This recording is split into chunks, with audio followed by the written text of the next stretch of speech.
अध्याय सुरू केलेला आहे. या अध्यायामध्ये मी काही म्हणजे सुरुवातीला सांगितलं होतं की कुठल्या ओळीपासून कुठल्या ओळीपर्यंत काय विषय आहे ह्याचे मला वाटतं 2-3 हे सांगितलं होतं ना. पहा बरं, 3 सांगितले होते.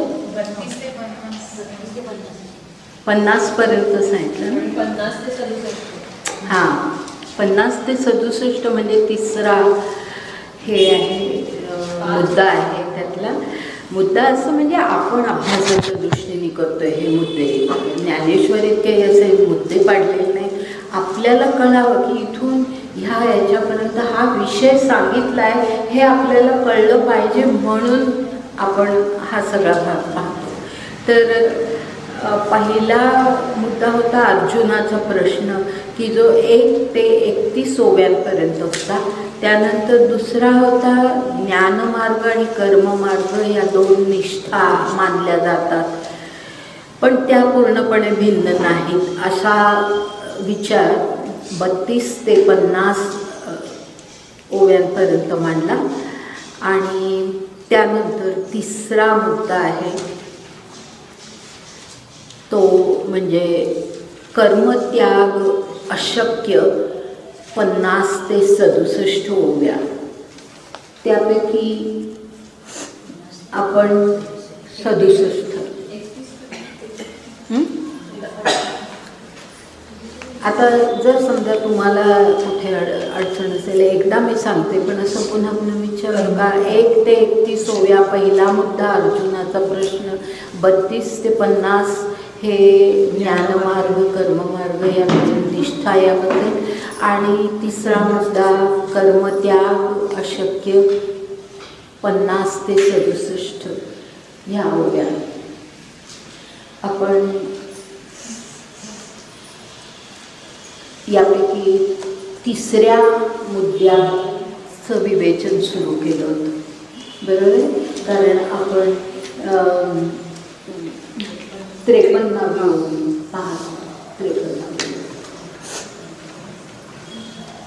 एकूण आतापर्यंतचा जो भाग पाहिला मध्ये जरा एक आठवडा आपला त्या ह्यात पसायदानाच्या ह्याच्यात गेल्यामुळे थोडंसं एक लिंक राहावी म्हणून सांगते की या ठिकाणी ह्या अध्यायाला जी सुरुवात होते ती अशा प्रकारे की अर्जुनाचा प्रश्न आहे तिथे की अर्जुन भगवंताला विचारतोय की अरे माझ्या मनामध्ये गोंधळ झालेला आहे. तू एकीकडे म्हणतोस की कर्म म्हणजे कर्म हे आवश्यक आहे. युद्ध कर म्हणतोस मला, युद्ध कर म्हणजे कर्म कर म्हणतोस. त्याचबरोबर तू असंही म्हणतोस की कर्म हे ज्ञानापेक्षा कनिष्ठ आहे. मग आता जसे कनिष्ठ आहे तर तू मला अशा या कर्मामध्ये का घालतोयस आणि शिवाय ते अतिशय घोर कर्म अतिशय वाईट कर्म हीन कर्मामध्ये तू मला लोटतोयस युद्धासारख्या की ज्याच्यामध्ये माझ्या हातून अनेकांचे वध होणार आहेत. तर हे असं कर्म मला तू का करायला सांगतोयस. आणि हा प्रश्न विचारताना अर्जुनाचं जे असा प्रश्न निर्माण होण्याचं जे कारण आहे ते त्या काळातली विचारसरणी कशी होती हे आपल्याला त्यासाठी लक्षात घ्यावं लागतं. ह्याचा उल्लेख मी केला होता की त्या काळामध्ये कर्ममार्ग आणि ज्ञानमार्ग हे पूर्णतः 2 भिन्न मार्ग मानले जायचे. आणि जे ज्ञानमार्गाने जातात ते ज्ञान प्राप्त करून मोक्षप्राप्ती मिळवतात परंतु त्या ज्ञानासाठी सर्वसंग परित्याग करून संन्यास घेणं, कर्मसंन्यास, कर्म करायचं नाही. म्हणजे फार तर अगदी सुरुवातीच्या काळामध्ये थोडं कर्म केलं तर चालेल पण ज्या वेळेला आपली उन्नती व्हायला लागते त्यावेळेला कर्म थांबवलं पाहिजे अशा प्रकारचे विचार ज्ञानमार्गातल्या लोकांपुढे मांडले जात होते. आणि त्याच्या उलट कर्ममार्ग जो होता तो अशा प्रकारचा होता की कर्म याचा अर्थ यज्ञ असं धरलं जायचं.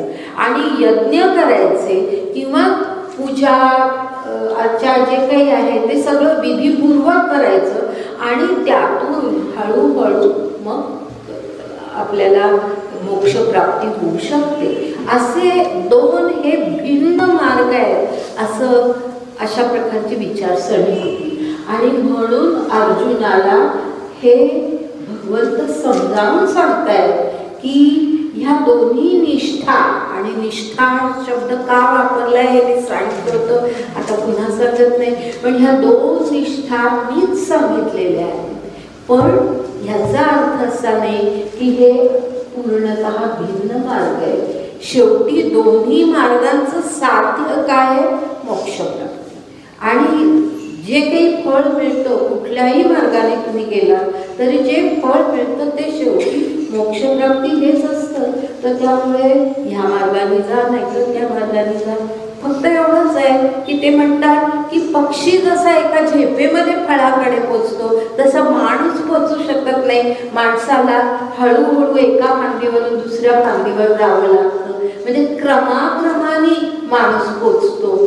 तसं ज्ञानमार्ग आणि कर्ममार्ग ह्यामध्ये हा फरक आहे की ज्ञानमार्ग हा विहंगम मार्ग आहे. विहंगम म्हणजे पक्षासारखा.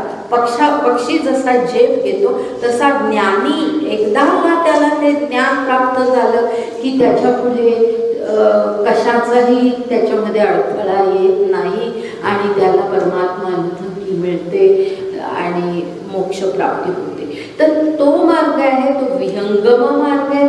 आणि कर्म मार्ग हा क्रम मार्ग आहे.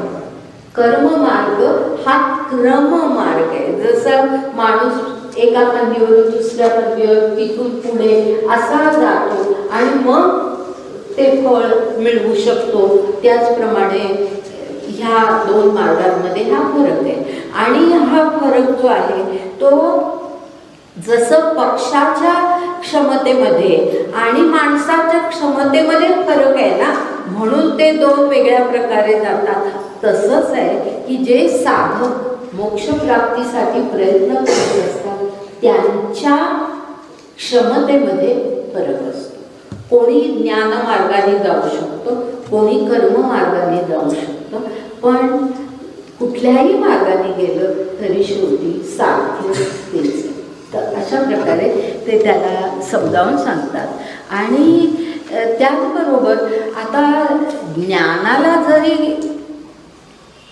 जास्ती श्रेष्ठ असं म्हटलं असलं तरी सुद्धा या ठिकाणी भगवंत पुन्हा पुन्हा अर्जुनाला हे समजावून सांगतायत. आता या संबंध अध्यायामध्ये पुढच्या 4थ्या अध्यायामध्ये ह्या गोष्टीचा उल्लेख पुन्हा पुन्हा येणार आहे की आपण जरी ज्ञानमार्गी असलो, ज्ञानमार्गाने आपल्याला जायचं असलं तरी सुद्धा माणूस हा पूर्ण कर्म संन्यास कधी करू शकत नाही.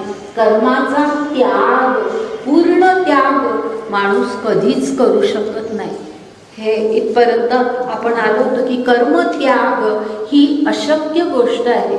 आणि आता त्याचं विवेचन ह्या पुढच्या भागामध्ये आहे की जी 53वी ओवी आपण पाहिली ती अशी होती, पहा, जवळ प्रकृतीचे अधिष्ठान तव सांडी मांडी हे अज्ञान, जे चेष्टा ते गुणाधीन आपैसी असे. म्हणजे जोपर्यंत प्रकृतीचं अधिष्ठान आहे, म्हणजे आपला जो आत्मा आहे तो शरीरामध्ये आहे आणि शरीर ही प्रकृती आहे. तर प्रकृती म्हणजे नैसर्गिक, निसर्गाने आपल्या शरीरामध्ये निरनिराळ्या गोष्टी त्यांचं अस्तित्व निर्माण झालेलं आहे. तर काही शक्ती आपल्यामध्ये असतात, काही शक्ती आपल्यामध्ये नसतात. सगळंच जे काही आहे ते प्रकृतीचं अधिष्ठान आहे. आणि जोपर्यंत आपण, म्हणजेच ह्याचा अर्थ दुसऱ्या शब्दामध्ये असं म्हणता येतं की जोपर्यंत आपण देहधारी आहोत, प्रकृतीमध्ये आहोत याचा अर्थ आपण जोपर्यंत देहधारी आहोत तोपर्यंत तव म्हटलंय ना, तव सांडी मांडी हे अज्ञान. सांडी म्हणजे मी हे सोडतो, मांडी म्हणजे मी हे करतो. आता अर्जुन म्हणतोय ना की मी युद्ध करणार नाही, मी युद्ध सोडलं, मी आता शस्त्र वापरणार नाही, मी इथून बाहेर पडणार. म्हणजे त्यांनी त्याचं कर्म टाकलं. सांडी मांडी, मी हे करणार. तो काय म्हणतो, मला हे युद्ध नको, मी त्यापेक्षा भिक्षा मागेन, असंही म्हटलेलं आहे त्यांनी. आठवत असेल तर पहा. म्हणजे मांडी म्हणजे मी भिक्षा मागेन, हे त्याचं म्हणजे हे कर्म त्याला करायचंय, मी करू शकीन असं तो म्हणतो. तर हे जे काही तू म्हणतोयस ना, सांडी मांडी हे अज्ञान. हे असं कधी घडत नाही की हे सोडलं आणि हेच मी करणार असं आपण म्हणू शकत नाही. का म्हणू शकत नाही, तर जे म्हणजे कशामुळे, त्याचं त्या अर्थाने तो जे शब्द आहे. जे चेष्टा ते गुणाधीन. म्हणजे चेष्टा याचा अर्थ कर्म करणे. कर्म जे आपल्या हातून घडतं ते सगळं कसं असतं, गुणाधीन.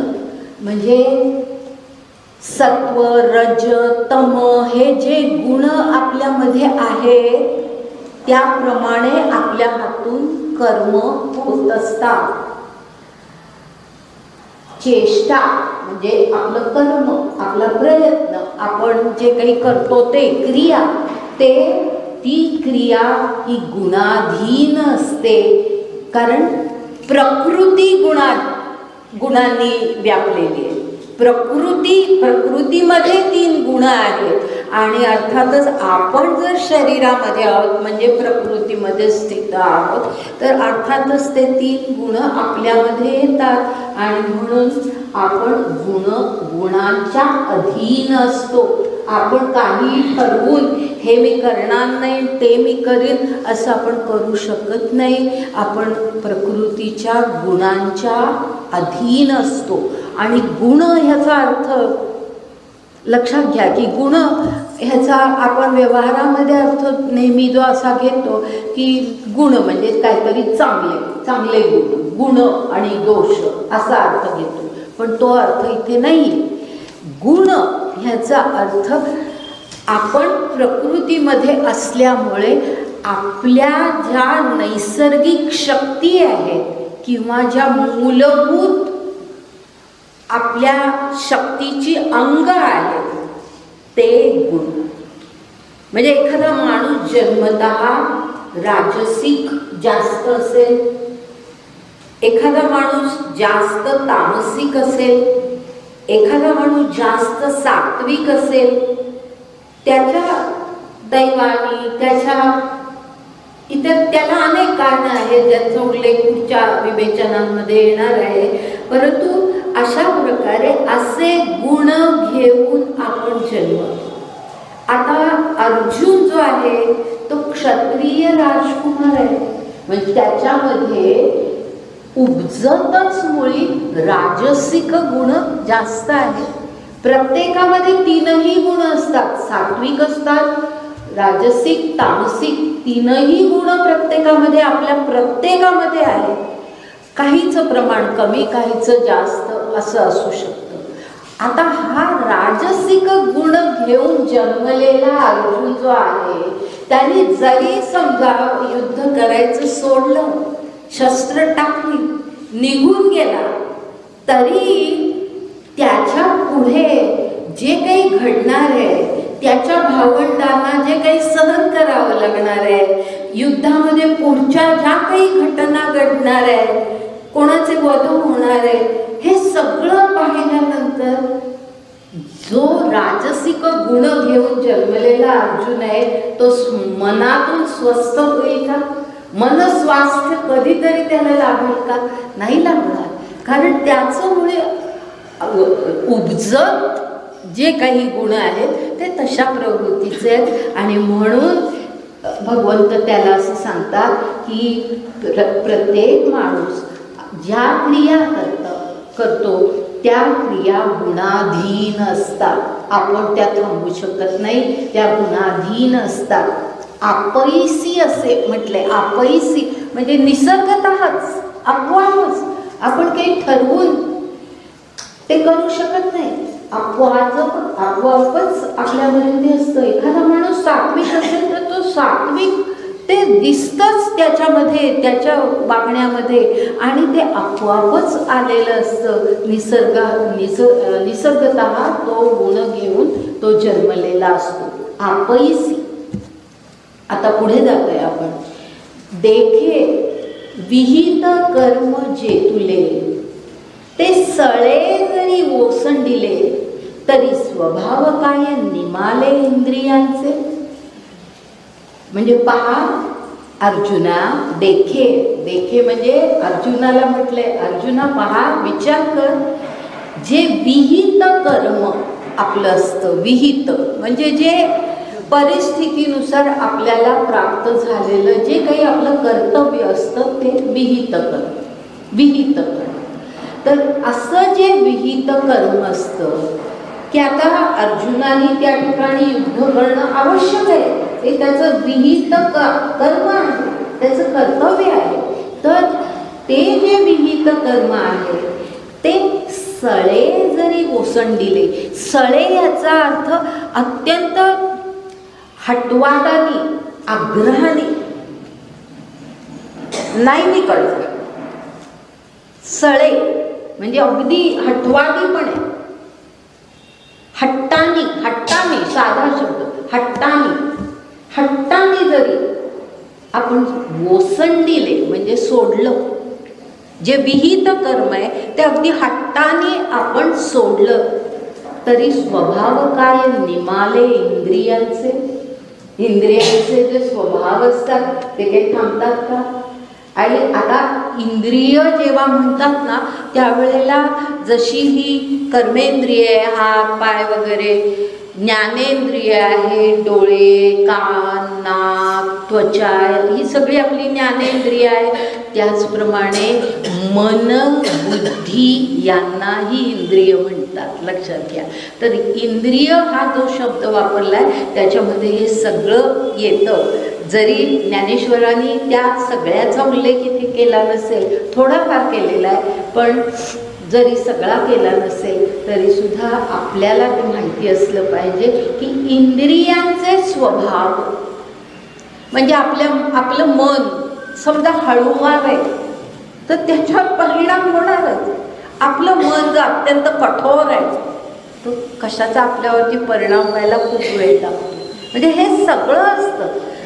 आता अशा प्रकारे पुढे त्यांनी कसं हे फार सुंदर प्रकारे ज्ञानदेवांनी स्पष्ट केलंय की जे इतकं गीतेच्या श्लोकामध्ये एवढं त्याचं वर्णन नाही आहे, पण ह्यांनी फार सुंदर शब्दामध्ये ते पुढचं सांगितलेलं आहे की स्वभाव काय निमाले इंद्रियांचे म्हटल्यानंतर पुढे ते काय म्हणतात, सांगे श्रवणी ऐकावी ठेले.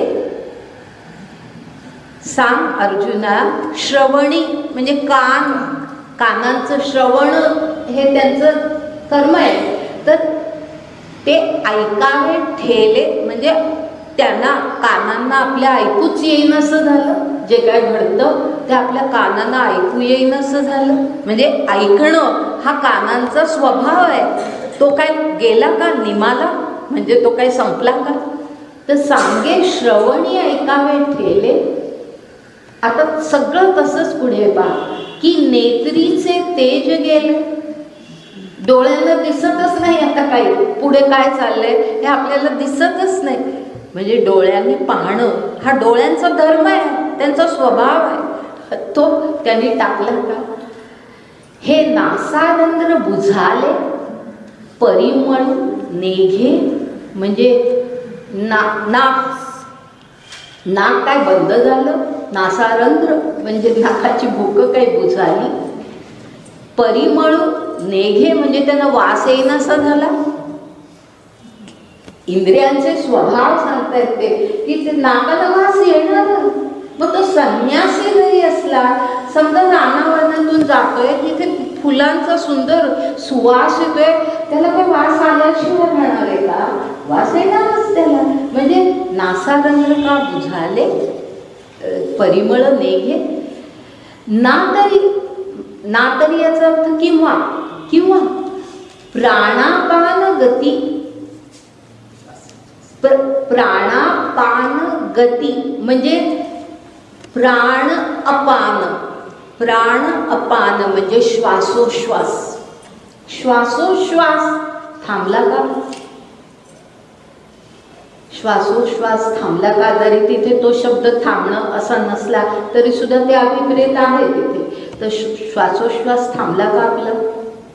निर्विकल्प झाली मती बुद्धी. निर्विकल्प म्हणजे काय? बुद्धी ही विचार करण्याची शक्ती आहे बुद्धीमध्ये. आता त्या बुद्धीने काही सगळा विचार करणं सोडूनच दिलं की क्षुधा तृषादी आरती कुंतलिया म्हणजे क्षुधा, तहान, भूक ह्या आरती म्हणजे त्याची गरज. ह्या आपल्या गरजा आहेत ना, भूक तहान ह्या आपल्या गरजा आहेत. ह्या कुंतलिया संपल्या का? त्या आपल्या जाणवेनाशा झाल्या का? हे स्वप्नाव बोधू ठेले म्हणजे स्वप्न अवबोधू असे दोन शब्द आहेत त्याच्यात. स्वप्नावबोधू ह्याच्यामध्ये दोन शब्द आहेत, स्वप्न अवबोध. स्वप्न आणि अवबोध. स्वप्न म्हणजे स्वप्नावस्था, आपण झोपतो त्यावेळेला आपल्याला काही स्वप्न पडतात, स्वप्नावस्था. आणि अवबोध ह्याचा अर्थ जागृती. स्वप्नावस्था आणि जागृती ह्या काही संपल्या. म्हणजे संन्यासी झाला तर त्याला स्वप्नच पडणार नाही असं नाही आपण म्हणू शकत. स्वप्न पडणार. अवबोध म्हणजे जागृती, स्वप्न ह्या सगळ्या गोष्टी सगळ्यांच्या बाबतीत असतात. की चरण चालो विसरले, पाय चालायला विसरलेच का काय? हे असो काय निमाले जन्म मृत्यू. हे असो म्हणजे हे तर काहीच नाही असं आपण म्हणतो ना. मी जे आतापर्यंत तुला म्हटलं ते तर काहीच नाही, ते तर सोड, ते सोड. आता मला तू सांग, काय निमाले जन्म मृत्यू. जन्मच व्हायचा थांबला आणि मृत्यूही थांबले. सगळ्या जगामधला जन्म आणि मृत्यू ह्या ज्या घटना आहेत ह्या थांबूनच गेल्या का? आता जन्म ही सुद्धा क्रियाच नाही का? जन्म ही क्रिया. मूल जन्माला आल्यानंतर श्वासोश्वास घ्यायला लागतं, क्रिया करायलाच लागतं. ते मूल हातपाय हलवतं, क्रिया करायला लागतं.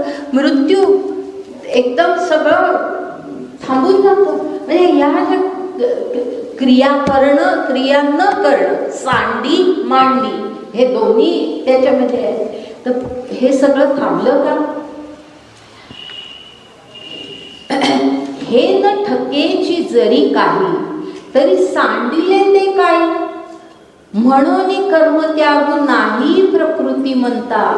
म्हणजे अर्जुना, हे न ठकेची जरी काही म्हणजे ह्या ज्या गोष्टी आता मी तुला सांगितल्या ह्या जर समजा थांबत नसतील, ह्या जर कधीही थांबत नसतील, ह्या चालूच राहत असतील, त्यांना कधी थांबणं माहितीच नाही, मग सांडिले ते काय?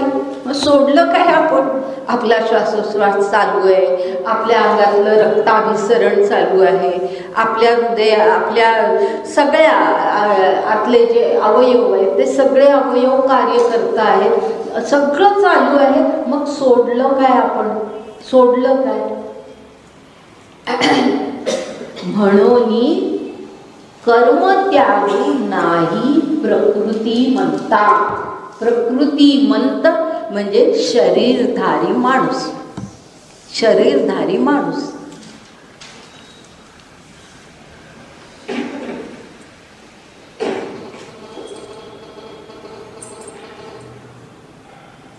किंवा प्रकृती ज्यामध्ये आहे ती सृष्टी, असं दोन्ही. सृष्टीचंही सृष्टीतल्या सुद्धा काही क्रिया थांबतात का? ह्या सगळ्या ज्या काही घडत असतात, झाडं उगवत असतात, बीला अंकुर फुटत असतो, काही एखादं झाड पडून जात असतं, काय वाटेल ते, नदी वाहत असते, ह्या सगळं जे काही आहे ते कधी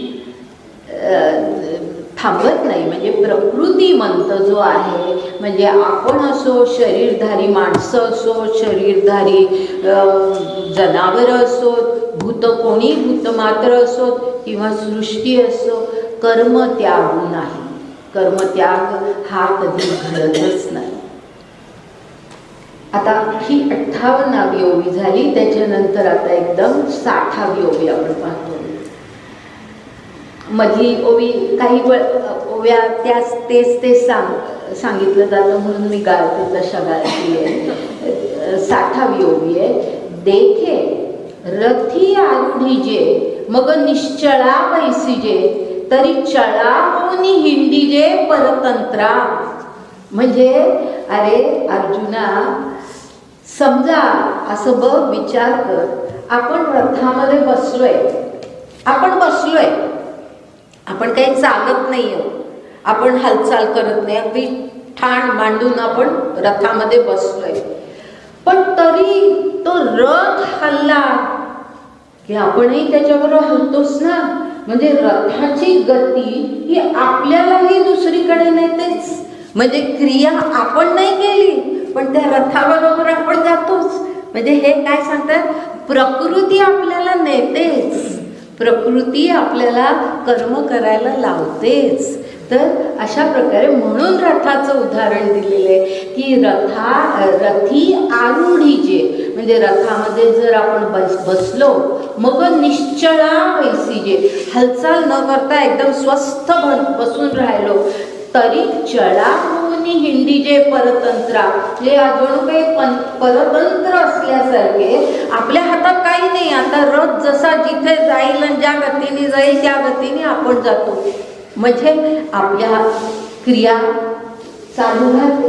आता साधं आपल्याला, आपण काही रथामध्ये वगैरे कधी बसण्याची शक्यता नाही, पण आपण आपल्या विश्वाचा आपण विचार केला ना, तर आपण लक्षात घ्या, आपण समजा एखाद्या वाहनावरती, स्कूटरवर आहोत किंवा कारमध्ये आहोत, अगदी वेगाने कार जात असेल आणि एकदम ब्रेक दाबला की आपण असे का होतो, आपण असे पुढे का होतो. लक्षात घ्या, हे सगळी माणसं म्हणून असं धरून बसतात की एकदम कुठेतरी आपटू नये, म्हणूनच ते बेल्ट्स वगैरे असतात की पुढे आपटू नये. तर म्हणजे ह्याचा अर्थ असा की आपण त्या कारमध्ये अगदी शांतपणे बसलोय, पण त्या गाडीचा जो काही वेग आहे तो वेग आपल्या शरीराला प्राप्त होतो आणि म्हणून त्या वेगाने, त्या गतीने आपण पुढे जात असतो. आणि एकदम ब्रेक दाबला की आपण आपल्या शरीराची गती थांबत नाही, आपण तसेच पुढे जातो आणि म्हणून तो धक्का पुढे हे आपण कुठे आपटू शकतो किंवा काही होतो.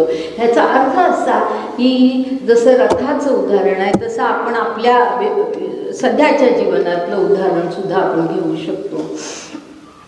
पुढे 61व्या ओवीमध्ये असं दुसरं एक उदाहरण दिले का, उचलले वायुवशे चळे शुष्क पत्र जैसे निचेष्ट आकाशे परिभ्रमे. म्हणजे आता ह्या ठिकाणी उदाहरण कशाचं दिलं, शुष्क पत्र म्हणजे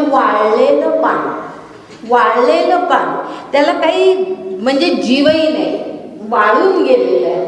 म्हणजे त्याला काही स्वतः म्हणलं तर एरवी सुद्धा शक्य नसतं पानाला, पण ते वाळलेलं पान आहे, त्याला तर काही जीवही नाही आहे. पण त्याचं काय होतं, उचलिले वायुवशे, समजा जोराने वारा आला तर ते पान कसं उचललं जातं, तर खाली जमिनीवर पडलेलं पान कुठे वरती आकाशामध्ये जातं.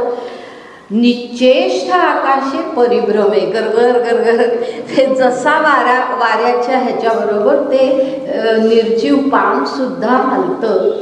म्हणजे हे सगळं कसं परतंत्र आहे, हे कुठे थांबवता येत नाही असं त्यांना म्हणायचं आहे. तैसे प्रकृती आधारे कर्मेंद्रिय विकारे निष्कर्म्युही व्यापारे निरंतर. आता या ठिकाणी हा जो शब्द आहे ना, निष्कर्म नाही आहे, तो निष्कर्म्यू आहे. लक्षात घ्या, निष्कर्म्यू असा शब्द आहे. त्याचा अर्थ जो निष्कर्म माणूस जो असतो तो निष्कर्मू. निष्कर्मू म्हणजे ज्याने आता कर्म करायचं सोडलेलं आहे तो निष्कर्म झालोय असं त्याला वाटतं. आणि असा जो माणूस असतो निष्कर्म म्हणजे या ठिकाणी अभिप्रेत आहे की संन्यासी, ज्यांनी सगळ्या कर्माचा संन्यास केलेला आहे, जो आता कर्मसन्यासाच्या मार्गाने ज्ञानाच्या मार्गाने मोक्षाप्रत जाण्याची इच्छा करतोय, असा जो निष्कर्म्यू आहे, असा जो निष्कर्म्यू आहे तो काय करतो किंवा त्याच्या बाबतीत काय घडतं तर निष्कर्म्यू ही व्यापारे निरंतर. शेवटचा भाग आधी लक्षात घ्या. म्हणजे जो निष्कर्म स्वतः निष्कर्म्यू असं जो माणूस आहे, जो स्वतःला समजतो की मी कर्म संन्यास घेतलाय, आता मी कर्म करत नाही, असा जो माणूस आहे तो सुद्धा निरंतर कर्म करत असतो. व्यापारे याचा अर्थ तो निरंतर कर्म करत असतो. सतत त्याच्याकडून कर्म केलं जात असतंच. आणि कशामुळे तर प्रकृती आधारे आणि कर्मेंद्रिय विकारे असं म्हटलंय. प्रकृती आहे, आपल्यातले जे गुण आहेत ते रजतम जे काही गुण असतील ते त्या प्रकृतीच्या आधारे आणि कर्मेंद्रिय विकारे. तो विकारे या शब्दाचा अर्थ चुकीचा घेऊ नका, कारण नेहमी आपण विकार म्हटलं की काहीतरी वाईट दोषपूर्ण असं समजतो. तसं नाही आहे. ह्या ठिकाणी साधा अर्थ आहे की कर्मेंद्रियांचे ज्या नेहमीच्या गती आहे की आता हात चालतात, आता मी इथे बसले, मी तुमच्याशी बोलते, मला काय हात हलवण्याची गरज नाही की मी हात हलवते म्हणून तुम्हाला कळतं असं काही नाही. पण ते आपोआप घडत असतं ना, आपोआप. म्हणूनच त्याला म्हटलेलं की आपण परतंत्र असतो ह्या बाबतीमध्ये. आपल्या हातात नसतं हे, आपोआप घडत असतं हे, परतंत्र असतो. तर अशा प्रकारे कर्मेंद्रिय विकारे म्हणजे कर्मेंद्रिय जी आहेत आपले हात पाय वगैरे वगैरे त्यांची जे काही नेहमीची कर्म करण्याची सवय आहे ती कर्म ते करत राहतात. आता हे हातपाय हे झाले बाहेरचे आपल्याला कळणारे अवयव. आपल्या आतमध्ये किती अवयव आहेत.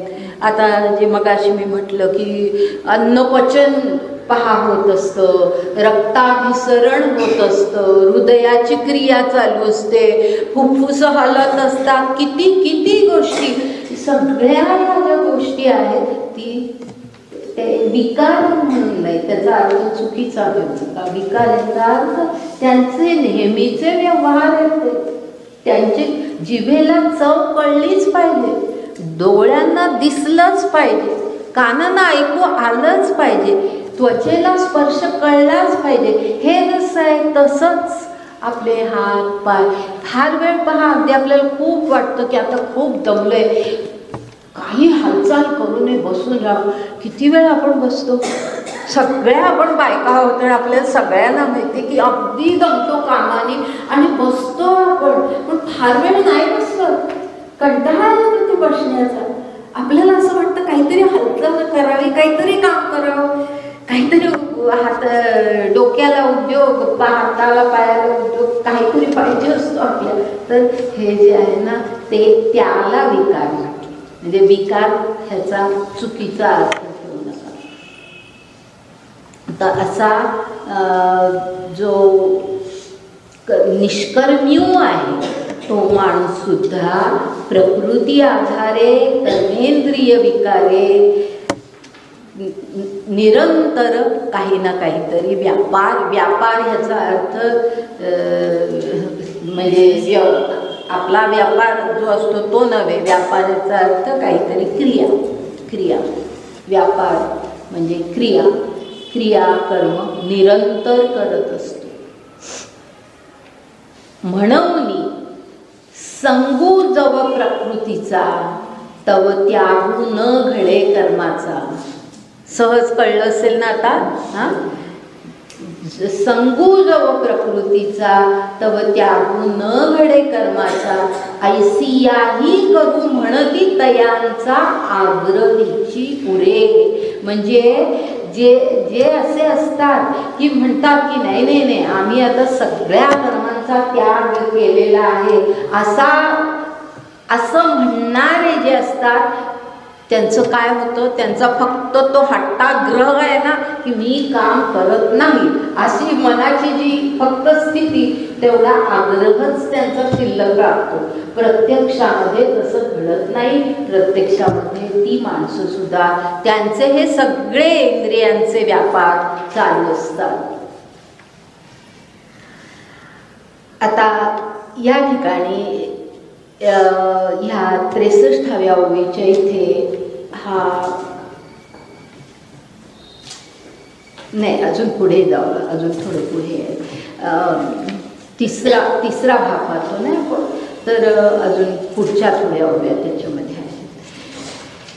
जे उचित कर्म सांडिती मग नैष्कर्म्य होऊ पाहती परी कर्मेंद्रिय प्रवृत्ती निरोधुनी. म्हणजे कर्मेंद्रिय प्रवृत्ती म्हणजे कर्मेंद्रियांची जी प्रवृत्ती आहे, काम करण्याची जी प्रवृत्ती आहे त्याचा निरोध करून म्हणजे त्याचं दमन करून हट्टाने नाही हे करायचं असं म्हणून हट्टाने त्यांचा निरोध करून किंवा त्यांचं दमन करून नैष्कर्म्य आपण व्हायचं अशी जे कोणी इच्छा करतात आणि म्हणून जे उचित कर्म सोडतात. मागून पुढे आलेली लक्षात आलं ना. कर्मेंद्रिय प्रवृत्ती निरोधुनी नैष्कर्म्य होऊ पाहती आणि म्हणून उचित कर्म सांडिती. हा, तया अशी जी माणसं असतात तया कर्म त्यागू न घडे. त्यांना कधीही कर्मत्याग त्यांच्या बाबतीत घडत नाही. का घडत नाही? जे कर्तव्य मनी सापडे. लक्षात आलं तुम्हाला याचा अर्थ? मनी सापडे. का म्हटलंय असं? की जे अर्जुनाच्या बाबतीत मी सांगितलं तुम्हाला की युद्ध करणार नाही असं अर्जुन म्हणतोय, पण तो ज्या पुढच्या घटना घडल्या असत्या तो स्वस्थ बसू शकला असता का? म्हणजे त्याचा जो राजसिक स्वभाव आहे तो त्याच्या मनामध्ये उचंबळून आला असता, उलट जास्ती त्याचा प्रखर झाला असता तो. तर अशा प्रकारे ते जे कर्तव्य आहे ते प्रत्यक्ष हाताने किंवा आपल्या कृतीने आपण केलं नाही तरी सुद्धा ते मनामध्ये राहतं. किंवा आता अर्जुनाचंच कशाला की साधं उदाहरण घ्या की उपास आहे, उपास केला अगदी संबंध दिवसाचा उपास, पण नेहमीच्या वेळेला भूक लागते, मग त्या अन्नपदार्थांची आठवण होते आणि उलट जास्त इतकी आठवण होते की कधी एकदा आपण ते खातो का. म्हणजे एरवी आपण जे एवढं जेवू ते त्या दिवशी जरा जास्ती जेवतो. म्हणजे कसला कारण का की मनामध्ये ते दमन आहे, ते दमन केलेलं आहे. मनापासून जेव्हा येतं त्यावेळेला असं होत नाही.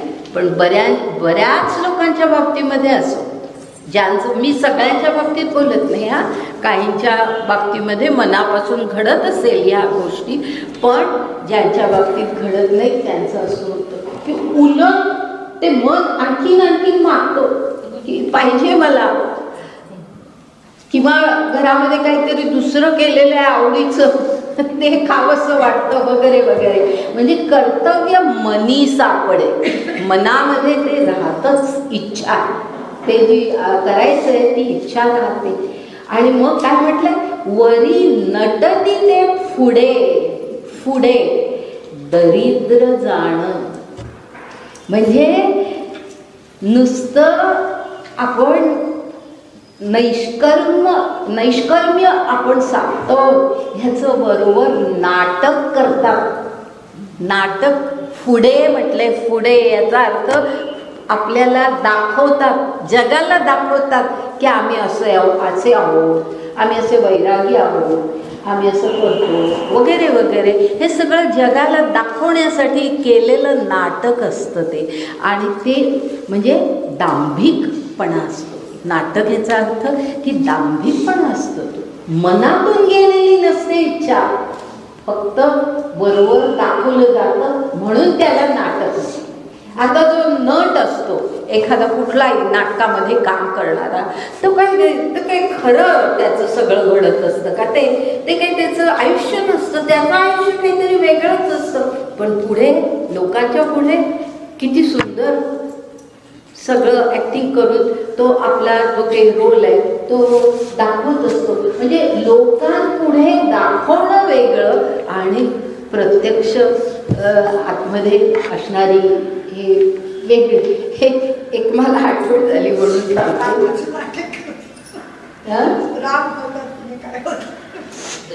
हो. नाही ते तर झालं. मला एक तर वाचलेलं एकदम आठवलं म्हणून सांगते. नाटकाचा उल्लेख आला म्हणून.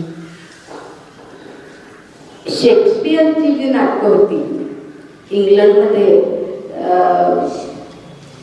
एक मी त्याचं नाव विसरले आता, फार पूर्वीची एलिझाबेथ जी होती पूर्वीची, त्यावेळेची गोष्ट आहे.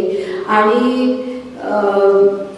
त्या काळामध्ये तो नट इतका गाजलेला होता, नाव तसं आठवत नाही कोण म्हणे, इतका गाजलेला होता की त्याला ह्याच्या गव्हर्नमेंटनी म्हणजे राणीनी सर ही पदवी बहाल केली होती. इतकं म्हणजे तो अगदी या नाट्य क्षेत्रातला फार अग्रणी समजला जायचा असा तो नट होता. आणि एका मला वाटतं पार्थसारथीच्या पुस्तकामध्ये मी हे उदाहरण वाचलं होतं. त्यांचं जे गीतेवरती प्रवचन आहे त्या पार्थसारथीची, त्याच्यामध्ये मी वाचलं होतं हे. तर तो हॅमलेटचं नाटक चालू होतं आणि तो रोल तो करत होता. आणि काय लोक म्हणजे अगदी अशी विसरून गेली होती देहभान, आणि इतके त्याच्यावरती खुश होती. आणि ते सगळं दाखवताना आणि ते सगळं ॲक्टिंग करत असताना त्याचं लक्ष कुठे होतं तर हॉल पूर्ण गच्च भरलाय की नाही. म्हणजे हॉल जर तो नाट्यगृह जर ते पूर्ण गच्च भरलं असेल तर तितके पैसे मिळणार आपल्याला. म्हणजे ॲक्टिंग करताना सुद्धा एवढ्या मोठ्या त्या नटाच्या मनामध्ये हा विचार होता की मला पैसे किती मिळणार, आणि म्हणून सगळीकडे दृष्टी फिरवत होता. तर हे जे असतं ना ते सगळं, म्हणून ते नाटक म्हटलंय की नाटक असतं पुढे दाखवण्यासाठी, खरं नसतं ते. आणि नटनी ते पुढे दरिद्र जाणं म्हणजे काय, असं मराठीमध्ये कानडीमध्ये वगैरे असं म्हणतात दरिद्र मेलं असं म्हणतात, हो की नाही, दरिद्र मेलं असं म्हणतात.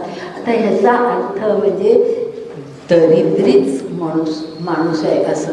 पण ह्या ठिकाणी दरिद्र ह्याचा अर्थ पैशानी दारिद्र्य नाही, मनाचं दारिद्र्य, मनाचं दारिद्र्य, आंतरिक दारिद्र्य. नटती पुढे आतून मात्र दरिद्री, आंतरिक दारिद्र्य भरपूर आहे पण पुढे मात्र दाखवतात वेगळं.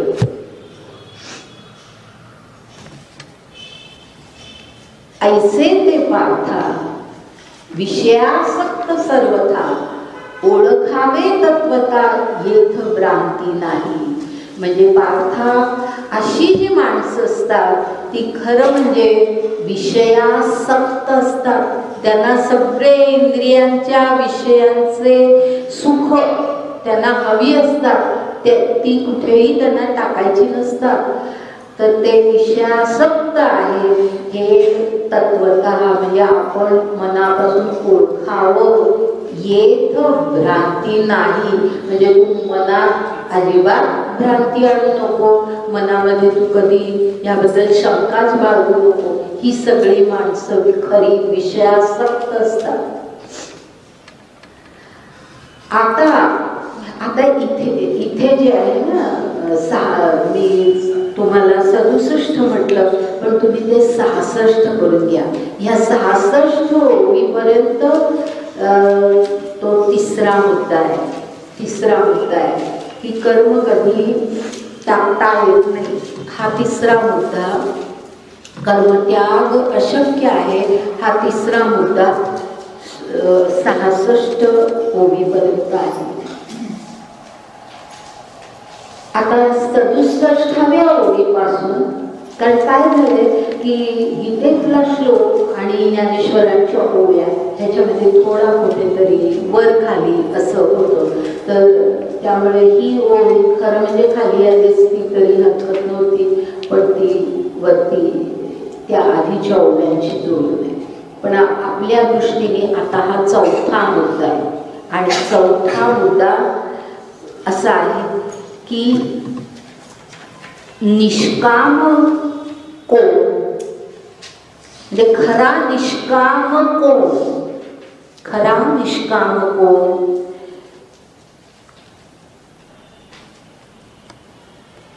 नैष्कर्म्य म्हणजे काय, नैष्कर्म्य म्हणजे काय.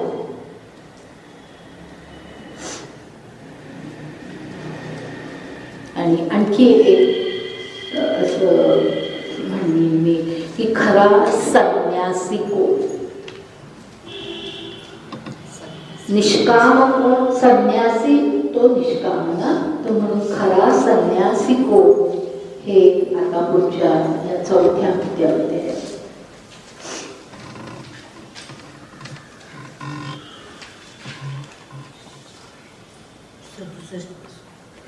हा 67व्या ओळीपासून ते 80 ओळीपर्यंत आहे. 80 ओळीपर्यंत.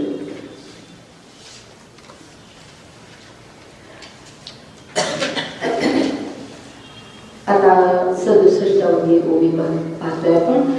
आता देई अवधान प्रसंगे तुझ सांगे या नैराश्याचे चिन्ह धनुर्धरा. आता लक्ष दे, देई अवधान. आता तू लक्ष दे अर्जुना. आता मी प्रसंगे म्हणजे आता ह्या प्रसंगामध्ये मी तुला काय सांगतोय तर या नैराश्याचे चिन्ह, नैराश्याचे, चुकीचा अर्थ मुळीच घेऊ नका.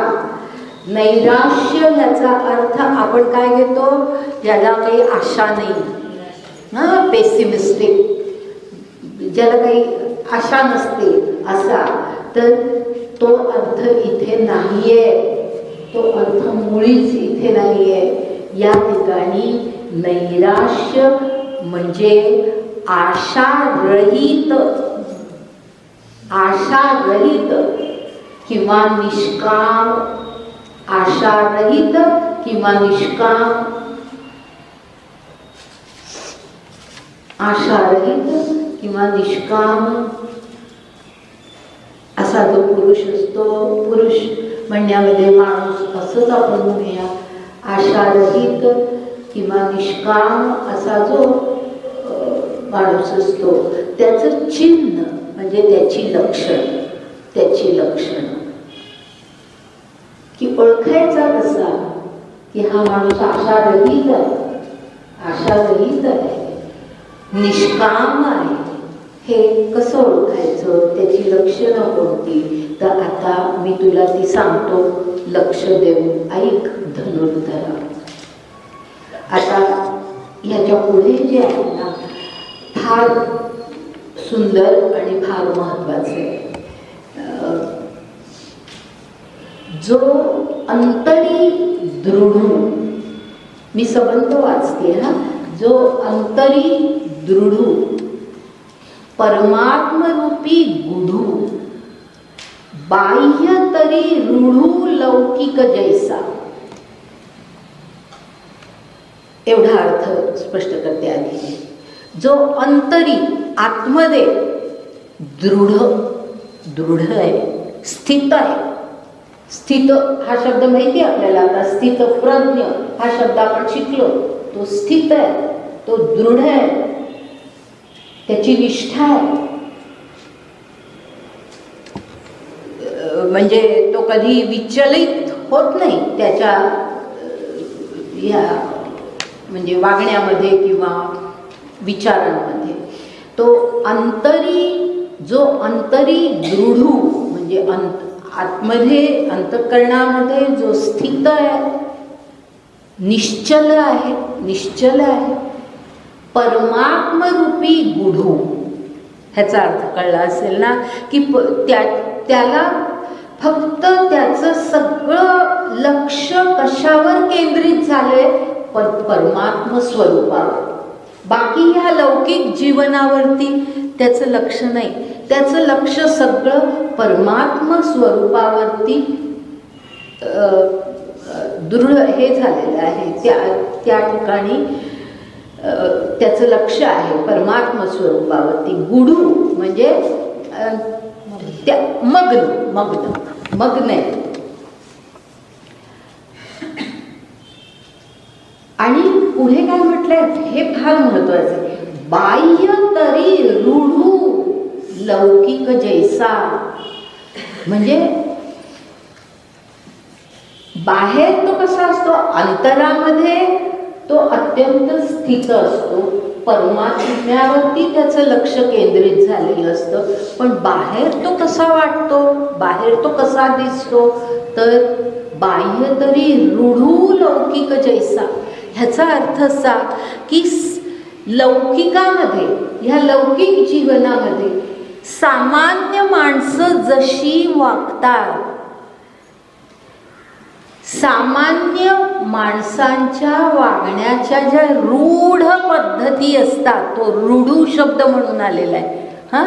सामान्य माणसांच्या वागण्याच्या ज्या काही एक रूढ पद्धती असतात, की आता आपण कसे वागतो आपल्याला माहिती असतं, की आपल्यातले दोष, आपल्यातले हे सगळं माहिती असतं आपल्याला. तर आपण लौकिकामध्ये सामान्य माणसं जशी रूढपणे वागतात, म्हणजे रूढी ज्यांना आपण म्हणतो की नेहमीच्या वागण्याच्या पद्धती म्हणजे रूढी.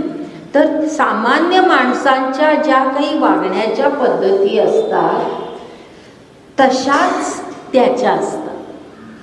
बाह्य तरी रूढू लौकिक जैसा, म्हणजे तो कसा असतो, तर बाह्य जगामध्ये पाहिलं आपण त्याला, किंवा त्याचं बाह्य वर्तन जर आपण पाहिलं तर आपल्याला असं वाटतं की हा एक सामान्य माणूस आहे. आपल्याला त्यातला तो परमात्मा स्वरूपामध्ये त्याचं सगळं लक्ष केंद्रित झालेलं आहे हे आपल्याला कळणार सुद्धा नाही. सर्व माणसांप्रमाणे तो क्रिया करत असतो, त्यांच्यासारखेच विचार नव्हे परंतु आचार आपल्याला दिसत असतात. म्हणजे अशा प्रकारे बाह्य त्याचं वर्तन हे सामान्य माणसासारखं असतं आणि आंतरिक जे काही त्याचं स्वरूप आहे ते मात्र फार वेगळं असतं, की तो अत्यंत दृढ असतो आणि परमात्मा स्वरूपावरती तो त्याचं लक्ष केंद्रित झालेलं असतं. पुढे तो इंद्रिया आज्ञा न करी, विषयांचे भय न धरी, प्राप्त कर्म न अभेरी, उचित जे. तो कसा आहे तर इंद्रिया आज्ञा न करी. ह्याचा अर्थ की त्याची जी इंद्रिय आहे त्या इंद्रियांना तो विषय सुखाकडे प्रवृत्त करत नाही. की हे फार सुंदर आहे म्हणून डोळे वळले तिकडे.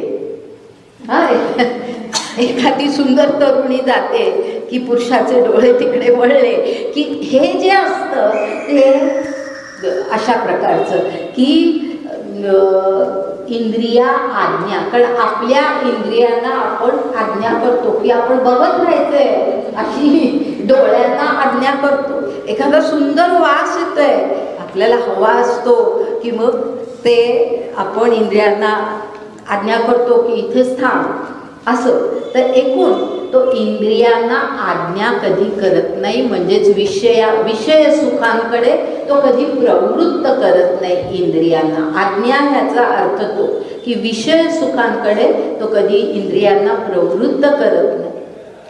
आणि पुढे म्हटले विषयांचे भय न धरी. विषयांचे भय न धरी म्हणजे काय? फार सुंदर कल्पना आहे ही की विषय सुखांकडे इंद्रियांना प्रवृत्त तर तो करत नाही, पण समजा असा काहीतरी प्रसंग आला की ज्या वेळेला त्याला काहीतरी एखाद्या विषयाचा उपभोग घेण्याची, उपभोग असं नाही पण त्या विषयाचा स्पर्श त्याला झाला किंवा त्या काही असं धरा म्हणजे तुम्ही की कुठल्याही प्रकारे की त्या विषयाचा उपभोगच म्हणूया आपण घेण्याची वेळ त्याच्यावर आली तर त्याला त्याचं भय वाटत नाही. त्याला त्याचं म्हणजे काय आपण काय करतोय असं नाही वाटत. तुम्हाला आठवत असेल त्या 2 संन्यासांची कथा. हां, म्हणजे तो एक जो संन्यासी होता त्याला विषयांचं भय नव्हतं. त्यांनी त्या स्त्रीला खांद्यावर घेतलं पण त्याला मनामध्ये काही वाटलं नाही.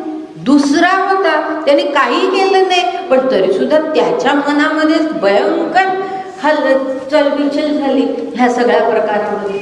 हे म्हणायचं की विषयांचं भय, विषयांचं भय.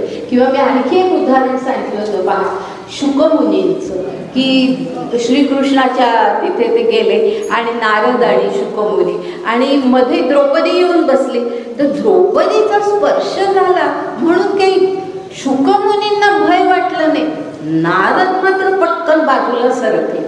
म्हणजे भय, भय त्यालाच म्हणतात ना की नको बाबा स्त्री स्पर्श नको, ते भय असतं. तर हे भय शुकमुनींना वाटलं नाही, नारदाला वाटलं. तर हे जे आहे ना हे भय असतं. तर असं त्या ठिकाणी सांगायचं आहे की विषयांचं भय न धरी. आणखी एक सांगते तुम्हाला, म्हणजे हे मी सांगितलेलीच उदाहरण आठवण करून दिली, पण आणखी एक सांगते की असंच कुठेतरी वाचलं होतं की एक जैन साध्वी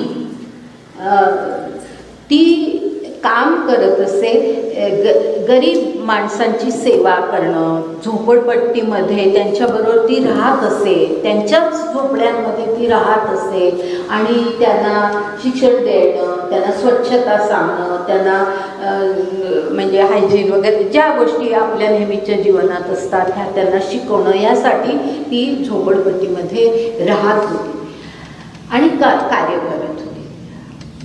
त्यावेळेला एकदा असे ती काय कार्य करते म्हणून बघण्यासाठी इतर काही लोक त्यांच्या ह्याच्यातले आले आणि त्यावेळेला ती एका झोपडीमध्ये जेवत होती आणि त्या जेवणामध्ये लसणाची चटणी होती आणि ती जैन साध्वी ही लसणाची चटणी भाकरीबरोबर खात होती. ती बाहेर पडल्यानंतर त्या बाकीच्या लोकांनी तिला असं म्हटलं की आपल्या धर्मामध्ये लसूण खायचा नाही, तुला माहीत नाही, तू साध्वी आहेस आणि तू त्यांच्याबरोबर ते असं जेवण जेवतेस. तर तिने जे उत्तर दिलं ते इतकं सुंदर उत्तर होतं की तिने सांगितलं की ह्या घरामध्ये भाजी नव्हती, दुसरं काही नव्हतं, भाकरी बरोबर काय खायचं म्हणून त्यांच्या घरात असलेली चटणी मला त्यांनी दिली. आता ती नाकारणं हे मला बरोबर वाटलं नाही. मी काही त्यांना असं कधी म्हटलं नाही किंवा म्हणणारही नाही की बाबा ही चटणी मला फार आवडली, उद्यासुद्धा मला अशीच चटणी द्या, असं काही मी त्यांना म्हणणार नाही. म्हणजे त्याचं भय मला नाही आहे.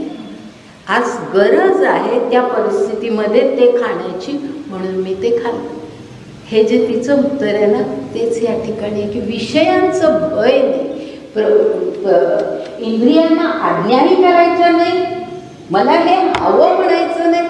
त्याचबरोबर जर खावं लागलं, एखादी गोष्ट पाहावी लागली, एखादी गोष्ट काही करावी लागली, तर त्याचं भय बाळगायचं नाही. आपल्या हातून फार काहीतरी चुकलं असं मानायचं नाही. तर विषयांचं भय न धरी प्राप्त कर्म न अभेरी उचित जे जे, म्हणजे जे काही कर्म उचित आहे आणि त्या एका विशिष्ट परिस्थितीमध्ये ते करणं प्राप्त आहे, ते कर्म कधीही तो अभेरत नाही, म्हणजे तो कधी टाकत नाही, नाकारत नाही, त्याचा अभेर करत नाही. इंद्रिया आज्ञा न करी विषयांचे भय न धरी प्राप्त कर्म न अभेरी उचित जे जे. उचित, उचित शब्दाला म्हटलंय जे योग्य आहे, आवश्यक आहे विशिष्ट परिस्थितीत, ते कर्म तो कधीही त्याचा अभेर करत नाही. तो कर्मेंद्रिये कर्मी राहटता तरी न नियमी, म्हणजे तो कसा असतो तर त्याची कर्मेंद्रिय कर्मी राहटता, ह्याचा अर्थ त्याची कर्मेंद्रिय कर्म करत असतात, त्याची कर्मेंद्रिय ही कर्म करत असतात. त्याला म्हणजे जेव्हा आवश्यक आहे ती कर्म ती करत असतात, तरी न नियमी, म्हणजे त्याच्यावर नियंत्रण आणत नाही, त्याला दमन करत नाही. जसं मी सांगितलं आता उदाहरण की त्या साध्वीनी नाकारलं नाही, त्यांच्या घरचं जे जेवण आहे ती जेवायला तयार झाली, जरी ते तिच्या धर्माच्या दृष्टीने अयोग्य असलं तरी सुद्धा ते करायला तयार झाली. म्हणजे असं काहीतरी नियंत्रण, असं काहीतरी दमन ते करत नाही, तो करत नाही. परी तेथे तेथीचेनी उर्मी झाकोळे ना, म्हणजे आता कर्मेंद्रिय कर्म करतायत, असं कर्म कर, म्हणजे आता आपण जेवतोय, एखादा पदार्थ जिभेला चव कळणं हे साहजिक आहे, कळलीच पाहिजे जिभेला चव, पण त्या जिभेला फार चव चांगली लागली म्हणून जीभ काही म्हणत नाही तू जास्त खा, आपलं मन म्हणतं, आपलं मन म्हणतं. आणि त्या म्हणजे ती जी मनाची उर्मी, मनाची उर्मी असते ना ती, की उर्मी त्याला कधी झाकाळून टाकत नाही, म्हणजे त्याच्यावरती कधी असं हे आणत नाही की आता हे मला पाहिजे म्हणजे पाहिजेच, असं कधी त्याला वाटत नाही. करायचं काम करायचं, परंतु त्याच्यामुळे उर्मी आली आतमध्ये तर ती मात्र त्याचं दमन करायचं. दबाव आणतो, उर्मीवरती दबाव आणतो, परंतु नेहमीच्या कर्मावरती दबाव आणतो. जे आवश्यक आहे ते कर्म तो करतो. पण आता असं म्हणतात ना, तडी तापाडे संन्यासी दो प्रहरी तोंडवासी, असं म्हणतात. म्हणजे काय की तडी तापाडी म्हणजे अगदी सगळ्या हे सोडून विरक्त झालेला संन्यासी, पण त्याला सुद्धा दोप्रहरी दुपारी भूक लागते, म्हणजे अन्नाची गरज आहे ना शरीर धारणेला, तर त्यामुळे अन्न मिळालं पाहिजे. पण ह्याचा अर्थ अन्न मिळालं पाहिजे म्हणून काय मला हे हवं, मला ते हवं, म्हणून त्याच्या मागे अशा ज्या उर्मी असतात त्या उर्मी तो हे करतो, त्यांना उर्मींना दाबून टाकतो.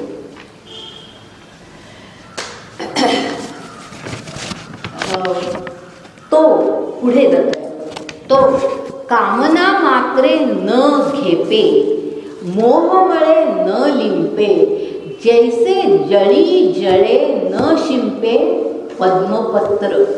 म्हणजे कामना मात्रे न घेपे, म्हणजे कामना मात्र ह्याचा अर्थ कामनांच्या आहारी तो जात नाही. कामनांच्या आहारी तो जात नाही.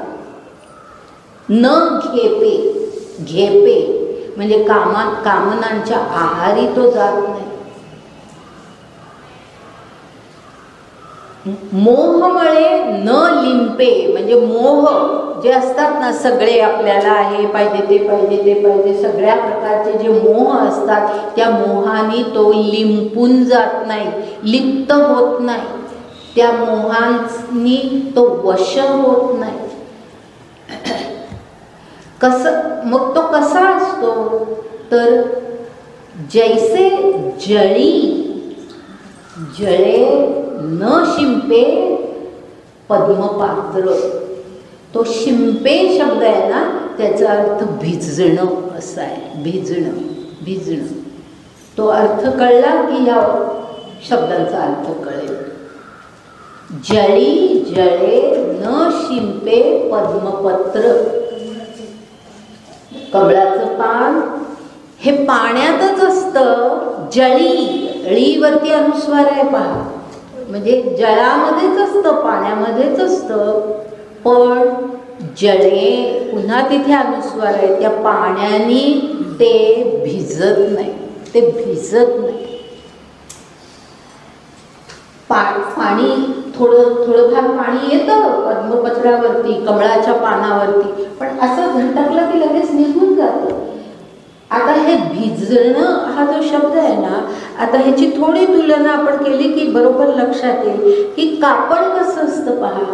कुठलंही कापड हे पाण्याने भिजतं, तेलाने भिजतं म्हणजे ओशटणं म्हणतो आपण. तर अशा प्रकारे कुठल्याही द्रवाने किंवा यांनी कापडावरती परिणाम होतो. पण पद्मपत्र म्हणजे कमळाचं पान मात्र तसं नसतं. ते जळात असतं, पण तरीसुद्धा जळाने लिप्त होत नाही ते, किंवा भिजत नाही ते.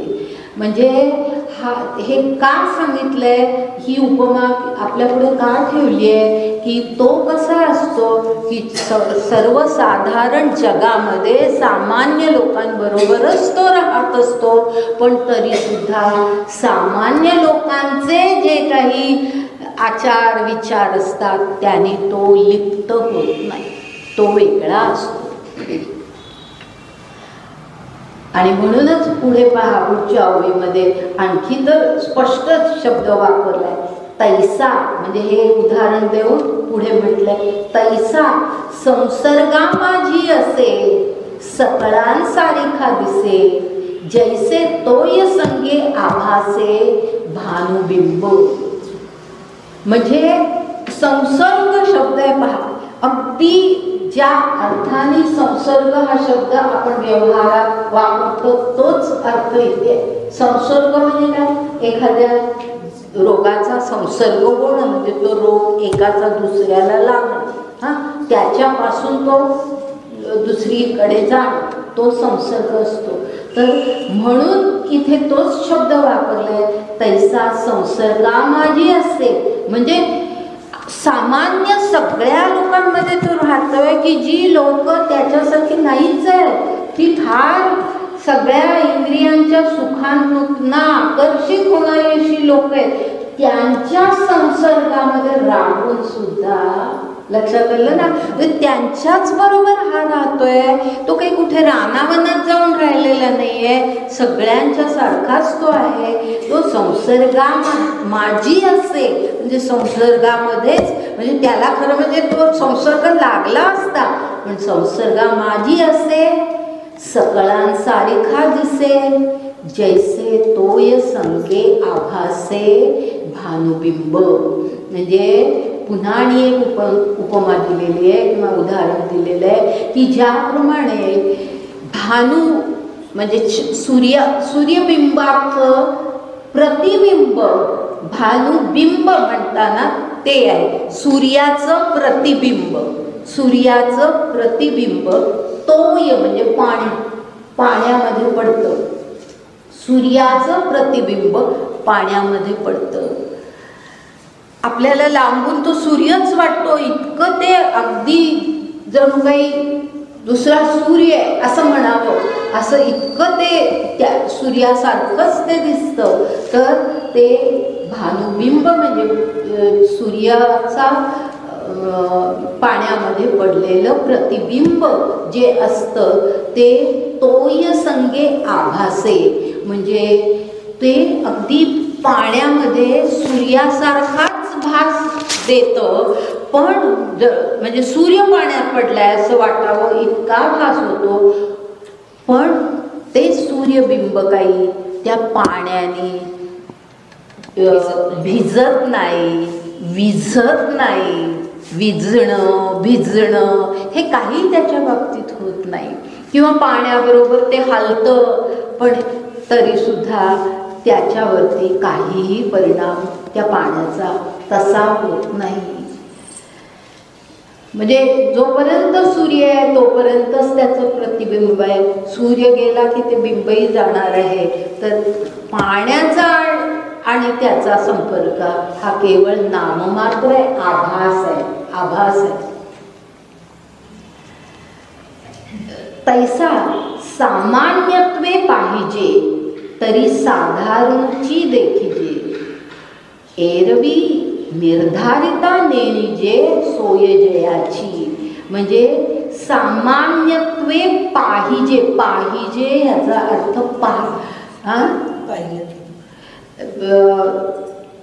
पाहिलं की किंवा प्रकाश पडणं असं, म्हणजे ती गोष्ट कळणं, दिसणं. सामान्यपणे आपण जर पाहिलं किंवा सामान्यपणे आपल्याला ते जर दिसलं म्हणजे आपण सामान्य आहोत आणि त्या दृष्टीने आपण जर ते पाहिलं तर ते अगदी साधारण दिसतं. अगदी साधारणची देखील अगदी साधारण दिसतं. एरवी निर्धारिता नेणिजे सोय जयाची. पण काय आहे हे पुढचं जे आहे ना ते फार महत्त्वाचं आहे. आणि ते अशा प्रकारे महत्त्वाचं आहे की कितीही आपण निर्धार म्हणजे आपण कितीही प्रयत्न केला त्याला ते काय आहे, त्याचा अंतस्थिती काय आहे हे जाणून घेण्याचा. कारण बाहेर ते साधारण दिसतं पण अंतस्थिती काय आहे हे जाणून घेण्याचा जरी आपण प्रयत्न केला तरी सुद्धा नेणिजे सोय जयाची. हा सोय जो शब्द आहे ना त्याचा अर्थ सहजपणे असा आहे. सहजपणे.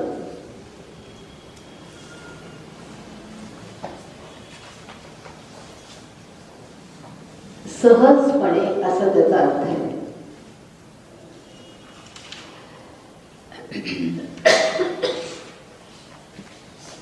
त्याच्या आतला निर्धार जो आहे किंवा त्याच्या आतली जी काही परिस्थिती आहे, अंतस्थिती ज्याला म्हणतात, ती जी आहे ती मात्र आपल्याला सहजपणे कळत नाही.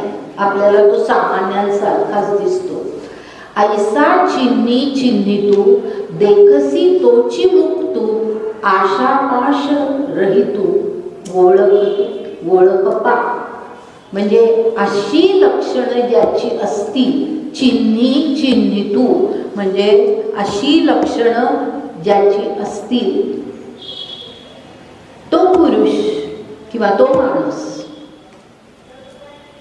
हा देखसी तोची मुक्तू म्हणजे लक्षात घे अर्जुना, तोच माणूस खरा मुक्त असतो.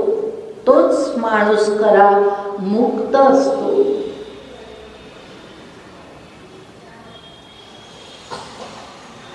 आणि तो कसा मुक्त म्हणजे कसा, आशा पाश रहितू म्हणजे त्याला आशा, आकांक्षा, इच्छा हे कुठलेही पाश नसतात. आशा पाश रहितू तो असतो हे तू ओळख.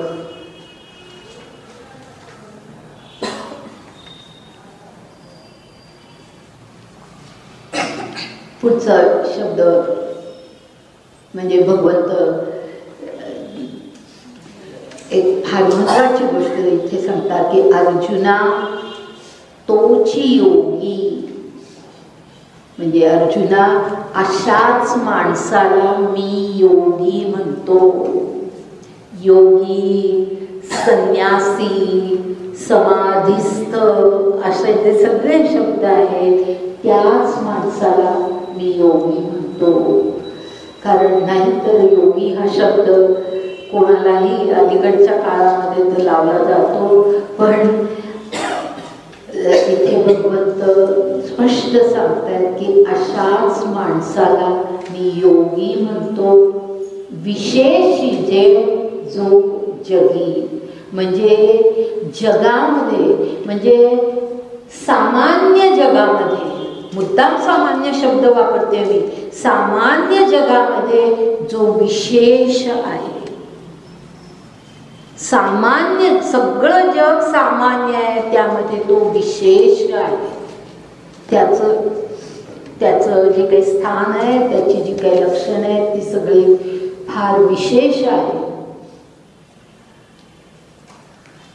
आणि असं म्हणून म्हणजे योगी म्हणजे कसा माणूस हे सगळं, म्हणजे समाधिस्थ कोण, निष्काम कोण, निष्कर्म्य कोण, हे सगळं यामध्ये सांगून मग आता भगवंत त्याला म्हणतायत, म्हणून ऐसा होय या लागी म्हणते तुते. म्हणजे भगवंत म्हणतायत, अर्जुना, म्हणून मी तुला असं म्हणतोय की तू याच्यासारखा हो. हा जो योगी मी सांगितला त्याच्यासारखा तू हो.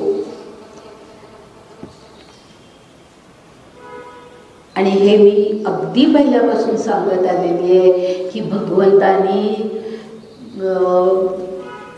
अर्जुनापुढे म्हणजे तू काय कर असं न सांगता तू कसा हो असं सांगितलंय. आणि तू कसा हो असं सांगताना त्याच्या डोळ्यामध्ये, त्याच्या समोर जे काही सगळे आदर्श मांडलेले आहेत त्याच्यातला स्थितप्रज्ञ हा आदर्श आपण आधी पाहिला. आता या ठिकाणी योगी याचाही उल्लेख झाला, समाधिस्थ याचाही उल्लेख झालेला आहे. आणि आता या ठिकाणी असं स्पष्ट ते म्हणतात की तू असा हो, तू मानसा नियमू करी, निश्चळू होय अंतरी, मग कर्मेंद्रिये ही व्यापारी वर्ततू सुखे. म्हणजे तू मनावरती, मनवृत्ती जी काही आहे ती अगदी निश्चल ठेव, अलिप्त ठेव. आतमध्ये तू निश्चल हो, चंचल राहू नकोस. चंचलता आणि निश्चलता ह्या दोन अगदी विरोधी, परस्पर विरोधी अवस्था आहेत. तर तू चंचल राहू नकोस सामान्य माणसासारखा, तू निश्चल हो. आणि मग फार छान सांगितलंय, मग कर्मेंद्रिये ही व्यापारी वर्ततू सुखे. म्हणजे तू एकदा आतून निश्चल झालास ना, मग तुझी कर्मेंद्रिय जे काही जगामध्ये आवश्यक आहे ती सगळी कर्म त्यांना करू दे, काही त्याने फरक पडणार नाही. त्याला भिण्याचं कारण नाही. एखादा उपभोग घ्यायला लागला तर त्याला भिण्याचं कारण नाही, आपल्या हातून काहीतरी चूक झाली असं मानण्याचं कारण नाही. अशा प्रकारे तू हो असं त्यांनी सांगितलंय. चौथा हा जो मुद्दा आहे तो थोडासाच राहिला आहे, 80 पर्यंत मी जाते आणि मग आज थांबते. म्हणशी नैष्कर्म्य होवावे तरी एथ ते न संभवे, आणि निशब्दू केवी राहटावे विचारी पा. म्हणजे भगवंत म्हणतात की तू कदाचित मनात म्हणत असशील की नैष्कर्म्य व्हायचं, म्हणजे अजूनही अर्जुनाला पूर्णपणे नैष्कर्म्य ह्याचा अर्थ कळलाय की नाही ह्याची भगवंताला खात्री नाही आहे. नैष्कर्म्य ह्याचा अर्थ अजूनही अर्जुनाच्या मनामध्ये तसाच असण्याची शक्यता आहे. ती कर्म टाक आणि कर्म संन्यास अशक्य आहे, त्याने आधीच सांगितलं. तर म्हणून त्याने इथे म्हटलंय की तू असं कदाचित म्हणत असशील की नैष्कर्म्य होवावे तरी येथ ते न संभवे. म्हणजे पूर्ण कर्म टाकणं हे तर काही या ठिकाणी शक्य नाही. कर्म तर करायला पाहिजे. आणि मग पण एक लक्षात घे, आणि म्हटलंय ना तरी सुद्धा ते आपण परंतु असं त्याचा अर्थ घेऊया. परंतु तू हे लक्षात घे की निषिद्ध केवी रहाटावे, म्हणजे कधीही निषिद्ध वर्तन कधीही करू नये. कर्म केलं पाहिजे पण निषिद्ध वर्तन, दुर्वर्तन, वाईट वर्तन हे कधी करू नये. हे मात्र तुला विचारी पा, म्हणजे तू विचारात घे बाबा. म्हणून मग काय करायचं? कर्म तर करायचं, निषिद्ध कर्म करायचं नाही. मग काय करायचं ते पुढे ते सांगतात. म्हणून जे उचित, बघा, म्हणून जे उचित आणि अवसरे करून प्राप्त ते कर्म हेतुरहित आचरतो. सोपं आहे ना, की जे उचित आहे, जे काही उचित आहे आणि अवसरे करून प्राप्त, म्हणजे परिस्थितीनुसार आपल्याला ते कर्म करणं प्राप्त झालेलं आहे. आता अर्जुनाला त्या ठिकाणी युद्ध करणं हे प्राप्त करणं आहे. तर असं अवसरे करून प्राप्त, तर असं ते प्राप्त झालेलं आहे. ते कर्म आपण केलंच पाहिजे, पण ते कसं केलं पाहिजे? ते कर्म हेतुरहित आचर. तू मनामध्ये हेतू ठेवू नकोस. युद्ध करायचं, पण युद्ध केल्याने आपणच विजयी होणार, हे सगळं राज्य आपल्यालाच मिळणार, सगळ्या कौरवांचा वधच होणार, अशा कुठल्याही प्रकारच्या आकांक्षा ठेवू नको. कदाचित अर्जुनाचा वध होऊ शकेल, कदाचित इतर पांडवांचा वध होऊ शकेल. युद्ध येते, काय घडेल सांगता येत नाही. तर हेतुरहित उचित अवसरे करून प्राप्त ते केलंच पाहिजे, पण हेतुरहित मनात ह्याची निष्पत्ती काय व्हावी, ह्याचं फळ काय मिळावं, ह्याच्या कुठल्याही अपेक्षा ठेवायच्या नाही.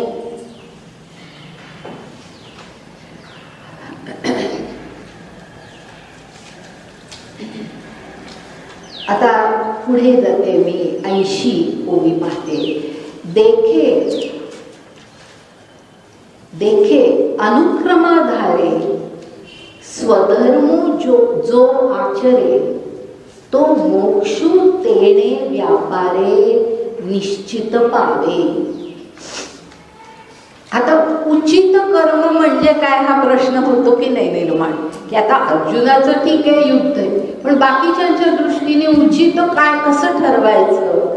तर त्याचं गीतेमध्ये आणि ज्ञानेश्वरीमध्ये त्याचा जो उल्लेख केलेला आहे तो असा आहे की अनुक्रमाधारे स्वधर्म जो आचरे तो मोक्षुतेने व्यापारे निश्चित पावे. शेवटचे जे शब्द आहेत ना त्याचा आधी अर्थ सांगते की असं कर्म केलं की मोक्षु, अशा व्यापाराने म्हणजे अशा कर्मांनी मोक्ष निश्चित मिळेल असं म्हटलेलं आहे. मोक्ष निश्चित मिळेल. आता कशा प्रकारे कुठली कर्म करून, तो हा जो शब्द आहे ना अनुक्रमाधारे, सहज वाचला तर काहीही त्याचा अर्थ कळणं शक्य नाही. अर्थात अर्थ कुठे दिलेला असेल तो पाहून पडू शकतो, पण ह्याचा अर्थ असा आहे गीतेमध्येही ज्ञानेश्वरीमध्येही ह्याचा अर्थ अनुक्रम म्हणजे काय, तर जे हिंदू समाजामध्ये वर्ण आणि आश्रम माहिती, वर्णाश्रम व्यवस्था जी सांगितली आहे, वर्णाश्रम व्यवस्था, ह्याचं जरा विवेचन आवश्यक आहे. आजच्या दिवसामध्ये ते होईल असं मला वाटत नाही. मी पुढच्या तासाला ह्याचं विवेचन करेन, कारण ते नीट कळलं पाहिजे आणि चुकीचे कुठलेही अर्थ आपल्या मनामध्ये कधीही राहू नये. ह्या ठिकाणी वर्णाचा उल्लेख आहे. वर्ण आपल्याला साधारणपणे ऐकून माहिती आहे, ब्राह्मण, क्षत्रिय, वैश्य, शूद्र हे 4 वर्ण. आश्रम जे आहे ते ब्रह्मचर्याश्रम, गृहस्थाश्रम वानप्रस्थ आश्रम आणि संन्यास आश्रम असे 4 आश्रम आहेत. तर व्यक्तीने या जीवनामध्ये काय कर्म करायची, उचित काय आहे, हे आपल्या धर्मग्रंथांनी जे काही सांगितलं ते अशा प्रकारे सांगितलं की वर्णानुसार त्याचं जे काही कर्म असेल ते त्यांनी केलं पाहिजे. आणि ज्या आश्रमामध्ये तो आहे, आश्रम म्हणजे तो गृहस्थ आहे का तो ब्रह्मचारी आहे का तो संन्यासी आहे का तो वानप्रस्थ आहे, यानुसार त्याचं जे कर्म असेल ते त्यांनी केलं पाहिजे. तर ही वर्णाश्रम व्यवस्था असं त्याला म्हणतात. आणि ह्याचं थोडं अर्थात या ठिकाणी आवश्यक एवढंच विवेचन पुढच्या तासाला करेल, पण वर्णाश्रमाचं खूप अधिक विवेचन आपल्याला अगदी 18व्या अध्यायापर्यंत आपण जेव्हा जाऊ तेव्हा त्याचं खरं स्वरूप गीतेमध्ये काय आहे ते कळू शकते. नाहीतर फार चुकीचं स्वरूप आपल्या डोळ्यासमोर येतं की जे गीतेला अभिप्रेत नाही, जे ज्ञानेश्वरीला अभिप्रेत नाही, असं स्वरूप आपल्या डोळ्यासमोर येतं. आणि म्हणून आपल्याला त्याचा थोडा नीट अर्थ करायला पाहिजे. पुढच्या तासाला